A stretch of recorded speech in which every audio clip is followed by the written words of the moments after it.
When they landed, they faced a desperate situation, and it was getting worse because by now, the South Korean army had almost totally collapsed under the advance of the North Korean steamroller.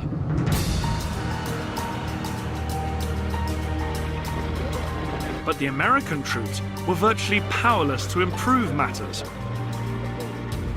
because these were not the same battle-hardened, well-equipped men that had been victorious in the Second World War. We had equipment left over from World War II, most of which had been in a warehouse someplace, and it was from unserviceable to non-existent. We were in a very poor shape for everything. We were not ready to fight a war. That's the long and the short of it.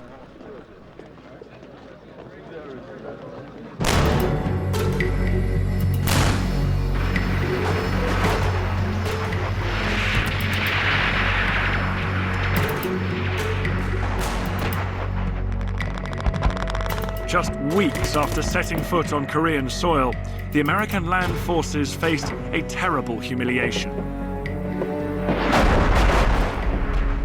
By now, the North Koreans controlled nearly the whole of the Korean peninsula. And this meant that the American troops and their South Korean allies were packed into an increasingly tight corner, an area that became known as the Pusan Perimeter.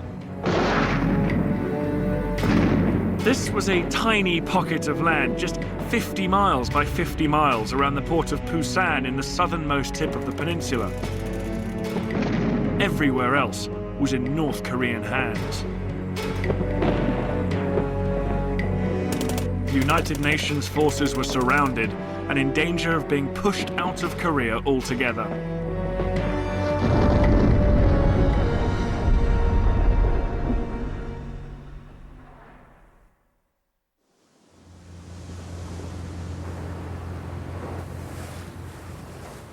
What was needed to rescue the United Nations forces from disaster was a bold stroke from a decisive leader. And that's exactly what they got from the man in charge, the American General Douglas MacArthur. MacArthur was one of those commanders who was larger than life. He was America's most decorated officer in the First World War, and he relished the fame he'd won, leading the defeat of Japan in the Second World War. Now the Korean War gave the aging general a chance of yet another triumph.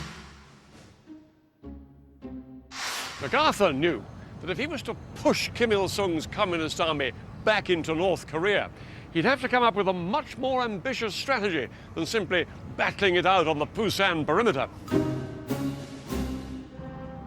In World War II, MacArthur's greatest victories had been achieved through amphibious landings, sending troops in by sea to attack behind enemy lines.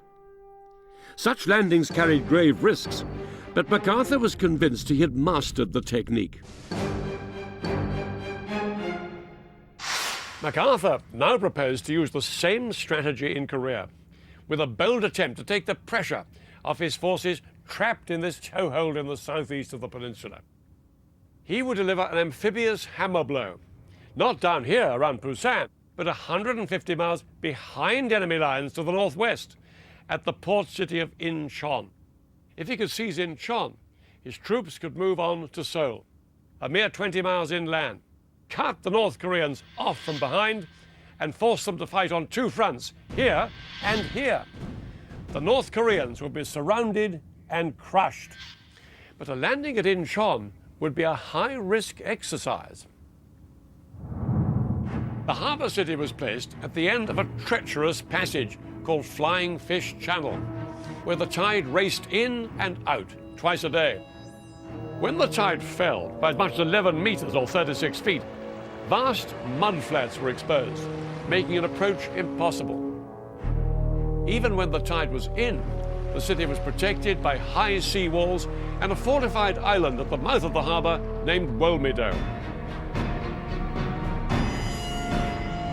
MacArthur's plan, codenamed Operation Chromite, was to assemble a vast naval force carrying 70,000 US troops who would brave the dangerous tides of Incheon harbour and land on the beaches.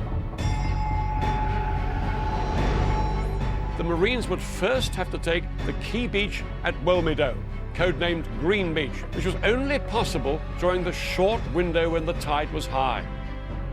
Once the enemy had been silenced on Wilmedow, the rest of the landing force would have to wait a whole 12 hours for the tide to rise again before they could assault Red Beach to the north of Incheon and Blue Beach to the south.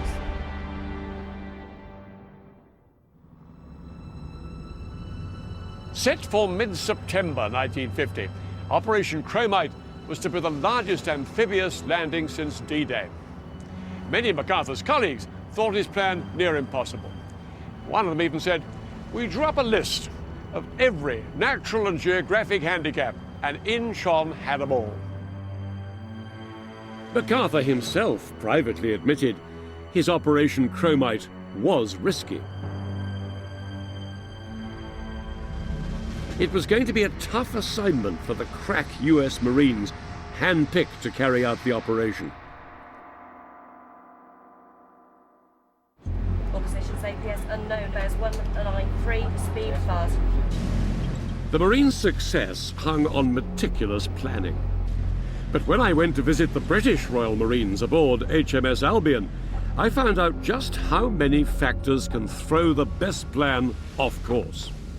There's the weather, there's the tide that has an impact, the sea state. Of course, the Americans at Incheon had real problems with the tides, very high tides, just a 12-hour gap between them. How important is it to get the tides absolutely right? Well, if we get it wrong, then we're going to end up either getting caught on sandbars offshore and you're at the mercy of enemy fire. Absolutely. And if the tide is too high, then of course you may be actually slamming into the sea wall, equally difficult to get people off.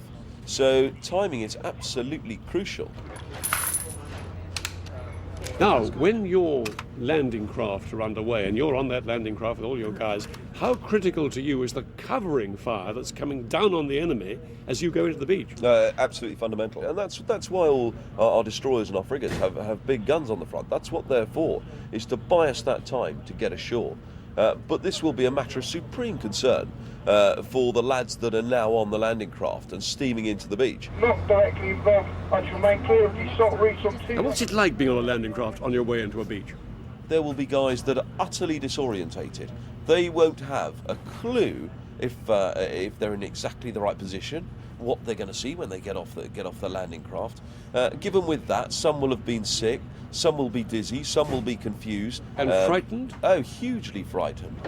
One of the crew of the landing craft, who's working up on deck, will be shouting 500 metres to go, 400 metres to go, and then counting them down. And of course they get to 100 metres to go, they all stand up, the doors get pushed open, and then they're just stood there waiting for the ramp to drop. Hit the beach, ramp goes down, and then they're off. The US Marines waiting off the coast of Incheon were about to go through exactly the same experience as 0 hour for the amphibious landing drew near. At around 6 a.m. on the 15th of September, the actual landing part of the operation swung into action, under the cover of Allied naval gunfire. 6 British and American destroyers had already steamed in to within a mile of the city and anchored so that their guns could fire at point-blank range on Wilmedow and the entire Incheon area. For 2 days, Incheon had been bombed by aircraft dropping napalm on the North Korean defenses and pounded by warships.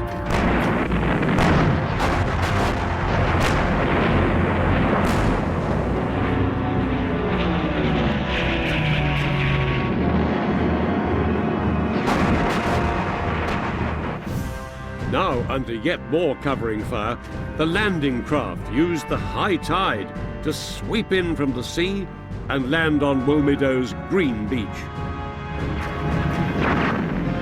Through the chaos caused by the supporting fire, wave after wave of landing craft headed for Green Beach. Smoke was boiling out of Incheon. The entire beach area simply disappeared in an enormous cloud of dust and smoke, with only the occasional glare of rocket bursts showing through.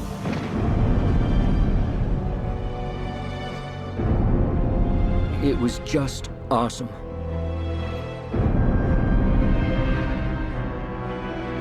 But as the first wave of Marines approached Green Beach, they were faced with a daunting